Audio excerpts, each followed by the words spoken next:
El análisis de hoy, bueno, es un poco diferente. Sí, ¿verdad? Sí, porque en lugar de un solo libro o un artículo, nos vamos a sumergir en una sección que, la verdad, muchos podrían pasar por alto. Las misceláneas. Exactamente. Las misceláneas de la revista filosófica Perry Apron. Tenemos una entrevista, una reseña y hasta un poema. Y la misión que nos hemos planteado es descubrir por qué estos elementos, que parecen como secundarios, Como un extra. justo, por qué son en realidad el corazón que le da vida a los artículos más densos, a los más académicos de la publicación. Me gusta esa idea. De hecho, las propias fuentes nos dan una metáfora que creo que nos va a servir de guía. Proponen ver la revista como un caleidoscopio. Ajá. Los artículos de investigación, con todos sus datos y teorías, serían los cristales de colores.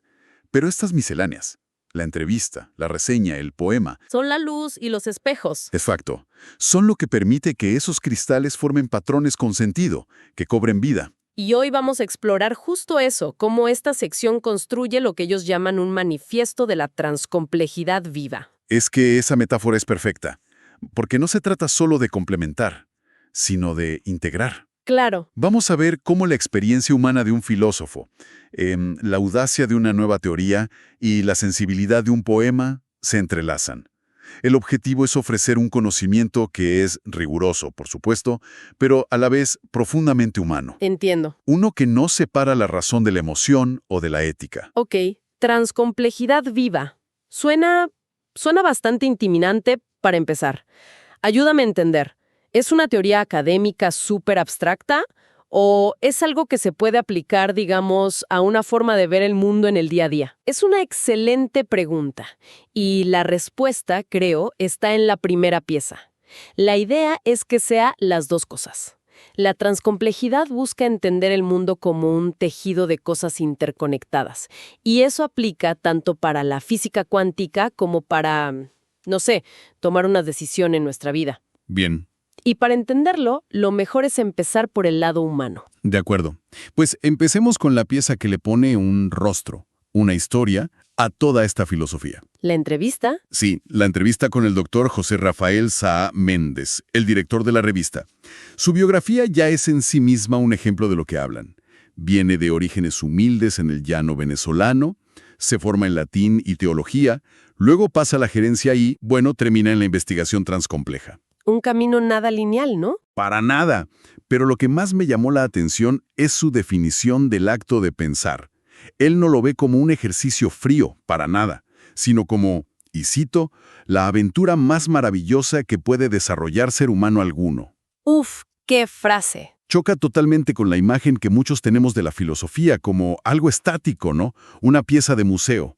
Él la presenta como algo vivo. Y esa palabra aventura es la clave. Una aventura implica riesgo, implica incertidumbre, no tener el mapa completo. Totalmente. Y esto se conecta directamente con cómo los otros artículos de la revista entienden la investigación. Por ejemplo, el autor Maury Rojas, al hablar de la investigación cualitativa, no la describe como un método de paso a paso. ¿Sí, no? La describe como una emoción intranquila de incertidumbre que mueve al investigador. El punto de partida no es una fórmula, es una vivencia, es una pregunta que te inquieta. Entiendo. O sea que el pensamiento no es solo procesar datos, es una experiencia que te va transformando. El doctor Saa también dice algo que me resonó muchísimo. A ver, La importancia de no temerle a la duda ni al error para evitar lo que él llama la fosilización del conocimiento. La imagen es potentísima. es que es el centro de todo el proyecto. El conocimiento que no se cuestiona, muere. Se vuelve un dogma, una piedra. Exacto, una piedra. Y podemos ver las consecuencias de ese conocimiento fosilizado en casos muy prácticos que se analizan en la revista. Pensemos en el artículo de Ángela Castillo sobre bioética. A ver, cuéntame más, ¿cómo se aplica esto a un caso concreto? Ella plantea un dilema real. ¿Qué hacer cuando una familia debate si internar o no a una persona mayor en una residencia? Uf, complicadísimo. Un conocimiento fosilizado te daría una regla fija, un protocolo, pero un pensamiento aventurero, como diría Sassá, te obliga a otra cosa, te obliga a deliberar, a escuchar, a entender el proyecto de vida único de esa persona. No hay una respuesta de manual que sirva para todos. Exacto. La solución correcta no está predefinida. Hay que construirle en esa conversación. Y eso, claro, puede ser incómodo y lleno de dudas. Claro, es mucho más fácil aplicar una regla que embarcarse en esa aventura de encontrar una respuesta humana. Es un desafío directo a la burocracia del pensamiento. Exactamente. Y es el mismo desafío que plantea Carlen y Macías en su artículo sobre pedagogía. ¿En qué sentido? Ella critica un sistema educativo que busca repetir fórmulas fosilizadas en lugar de formar personas capaces de transformar su realidad, de pensar por sí mismas. Ya veo. Piedra para tirársela a los problemas. Me gusta esa idea de pensar como una aventura, pero toda aventura necesita un mapa, o al menos una brújula, ¿no? Supongo que ahí es donde encaja la segunda miscelánea. Ahí encaja. La reseña de un libro que parece ser la base teórica de todo esto. Así es. Si la entrevista es la luz en nuestro caleidoscopio, esta reseña del libro de Antonio María Balsalaya es como los espejos, los que crean la estructura y los patrones. El libro se llama Eidos ontológico de la transcomplejidad. Ok, ya el título es denso. La reseña habla del concepto central de eidos como una reticulación epistémica. A ver si lo podemos traducir. Es la idea de que no se puede separar una teoría de cómo se investiga o del lenguaje que se usa para describirla. Articulación significa simplemente red. Lo que Balsalaya propone es que el pensamiento, la realidad, el método y el lenguaje están conectados en una red. Si cambias uno, cambian todos. Entendido. No puedes, por ejemplo, usar un lenguaje puramente matemático para describir una emoción humana compleja sin perder algo en el camino. Claro. Pero la reseña va más allá y habla de algo que suena muy radical, una desobediencia paradigmática, Suena fuerte, ¿verdad? un poco a anarquía intelectual. ¿No se corre el riesgo de que al romper todas las reglas nos quedemos sin nada sólido? Es el riesgo principal, y es una objeción muy válida. Pero el autor diría que no se trata de destruir por destruir, se trata de reconocer que nuestras cajas conceptuales, las disciplinas, los paradigmas, son demasiado pequeñas para la realidad. Ok. La realidad, dice él, es una inmersión multiversa, un lío de certezas e incertidumbres. La desobediencia es atreverse a mirar fuera de tu propia caja. ¿Y tenemos algún ejemplo práctico de esta desobediencia en la revista? Claro, el artículo de George Cárdenas sobre la educación híbrida es perfecto. Para entender este modelo, él no se conforma con una sola perspectiva. ¿Qué hace entonces? Mezcla tres ideas muy distintas. Primero, la experiencia vivida del estudiante, lo que siente, lo que piensa. Eso es la fenomenología. Bien. Segundo, cómo el conocimiento se construye en grupo, en interacción. Eso es el socioconstruccionismo. Y tercero, cómo el aula es un sistema vivo, impredecible, a veces caótico. La teoría de la complejidad. O sea, en lugar de usar una sola herramienta para el problema, abre la caja de herramientas completa. Exacto. Eso es desobedecer las fronteras. Y esa es la transepistemología en construcción de la que habla la reseña.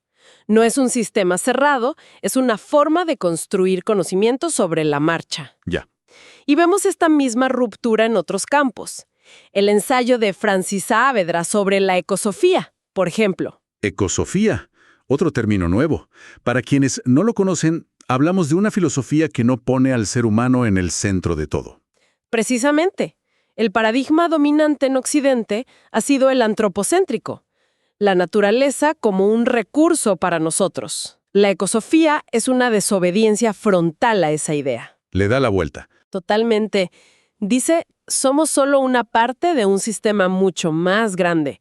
Es otro ejemplo de romper una caja de pensamiento. Lo mismo que hace el feminismo, como analiza Yumaka Ponte, al desobedecer y deconstruir las estructuras patriarcales. Yo veo. La desobediencia no es caos, es la búsqueda de un marco más amplio y flexible. Eso es. Bueno, ya tenemos la luz de la experiencia humana, los espejos de la teoría.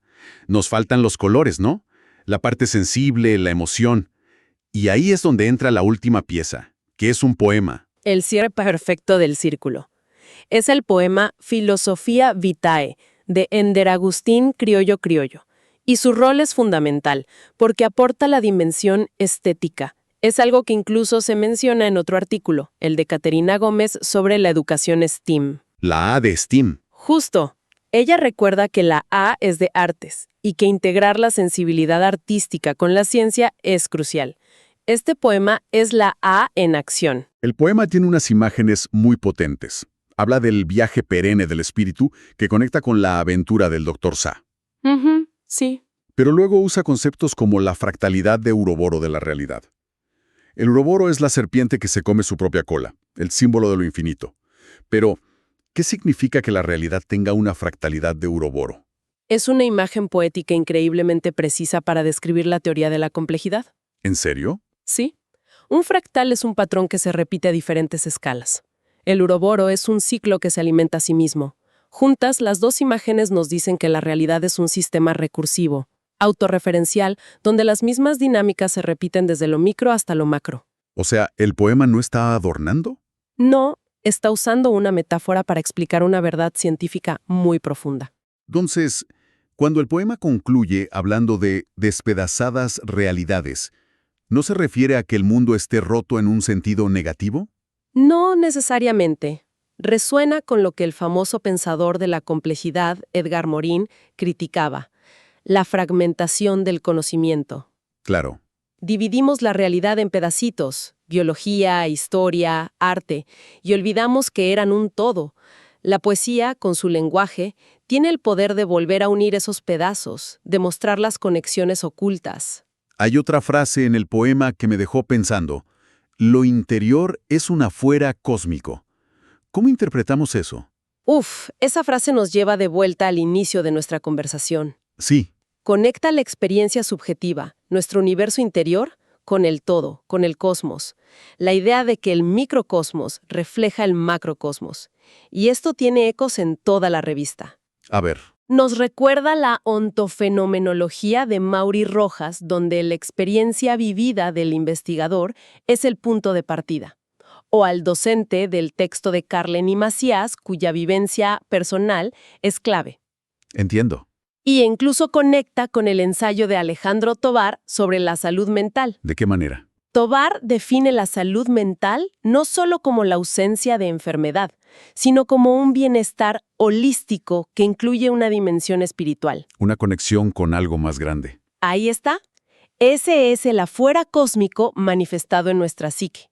El poema le pone palabras a esa necesidad humana de sentirnos parte de algo mayor. Entonces, el poema no es un simple adorno estético, es otra forma de conocimiento. Totalmente. Es un lenguaje que puede expresar verdades que el lenguaje lógico a veces no alcanza. De hecho, el ensayo de Manuel Aular sobre filosofía analítica toca ese punto. ¿Qué propone? Propone que el lenguaje de la ciencia necesita una hermeneutitis transcompleja, o sea, una interpretación que integre la precisión con la metáfora. El poema de Criollo es la encarnación de ese otro lenguaje. Entonces, si juntamos las tres piezas, las tres misceláneas, ¿qué imagen final nos queda? Nos queda una visión muy coherente. Estas piezas, que parecían un apéndice, son en realidad el manifiesto de la revista. La entrevista con el Dr. Saadi nos da la ética del pensamiento, entenderlo como una aventura humana. Valiente y humilde. Y la reseña del libro de Balsalaya nos da la armadura teórica, la justificación para esa desobediencia necesaria para pensar fuera de las cajas. Y finalmente, el poema de Criollo Criollo nos devuelve la visión estética, el lenguaje sensible que permite tomar esas despedazadas realidades y volver a unirlas en un todo con sentido. Juntas, me parece que confirman que la transcomplejidad no es solo una teoría para académicos. Para nada. Es más bien una invitación a habitar el conocimiento de una forma más completa, en ese punto donde se cruzan la razón, la emoción y la ética. Es, como decíamos, un antídoto contra la fosilización del conocimiento. Exacto. Y volviendo a nuestra metáfora del caleidoscopio, hemos visto cómo funciona. A ver, La luz de la experiencia humana, reflejada en los espejos de una teoría audaz y una visión estética, es lo que transforma esos fragmentos de conocimiento, esos artículos, en patrones llenos de significado. sin estas misceláneas, solo tendríamos un montón de cristales de colores sueltos. Exactamente. Si el conocimiento se fosiliza sin la duda, y la realidad, como sugieren estas fuentes, requiere una desobediencia paradigmática. Esto me deja con una pregunta.